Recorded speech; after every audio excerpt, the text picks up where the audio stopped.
Bill ପରେ ଭାରତ ବର୍ଷରେ ସବୁ ମୁସଲମାନ ଏକାଠି ହେଲେଣି। ତମର କଣ ଅଧିକାର ଅଛି ଯେ ଆମ୍ବାନୀକି ସନ୍ତୁଷ୍ଟ କରିବା ପାଇଁ?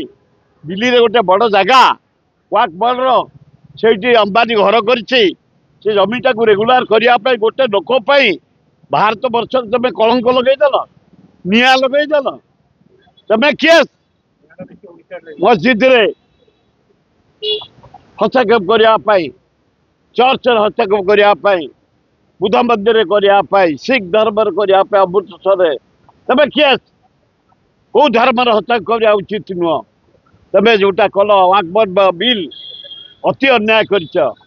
ଗୋଟାଏ କମ୍ପାନୀ ଆମ୍ବାନୀକି ସନ୍ତୁଷ୍ଟ କରିବା ପାଇଁ ସାରା ଭାରତରେ ତମେ ନିଆଁ ଲଗେଇଛ। ପୃଥିବୀରେ ୟାର ପରିଣାମ ତମେ ଭୋଗିବ। ନରେନ୍ଦ୍ର ମୋଦୀ ସମୟକୁ ଅପେକ୍ଷା କର। ବିଜେଡି ଭିତରେ କାହିଁ ଦ୍ୱନ୍ଦ୍ୱ ସୃଷ୍ଟି ହେଲା? ସେ କିଛି ନୁହଁ, ତାଙ୍କ ଭିତରେ ଖୁଚୁରୁ ଖୁଚୁରୁ ହଉଛନ୍ତି।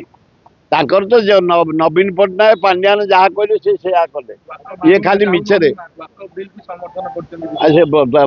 ନବୀନ ପଟ୍ଟନାୟକ କହିନି, ପାଣ୍ଡିଆନ କହିନି, ସେ ଯେ ସମର୍ଥନ କରିଦେଲେ। ଏଗୁଡାକ ଭୂତ କଥା। ଇଏ ପଛରେ ଯିଏ ବୋବଉଛନ୍ତି କିଛି ନୁହଁ।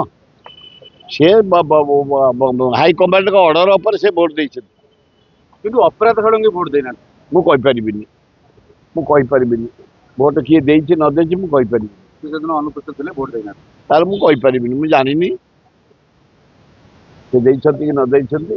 କିନ୍ତୁ ଏଇଟା ୱାକ୍ ବୋର୍ଡ ବିଲ୍ ଉପରେ ପ୍ରଧାନମନ୍ତ୍ରୀ ଶାହ ଗୋଟେ କମ୍ପାନୀ କି ଆଦାନୀକି ଅମ୍ବାନୀକି ସାହାଯ୍ୟ କରିବା ପାଇଁ ଦିଲ୍ଲୀରେ ସେ କୋଠାକୁ ରେଗୁଲାରାଇଜ କରିବା ପାଇଁ ଏ ଯୋଉ ବିଲ୍ ଆଣିଛନ୍ତି ଠିକ କରିନାହାନ୍ତି।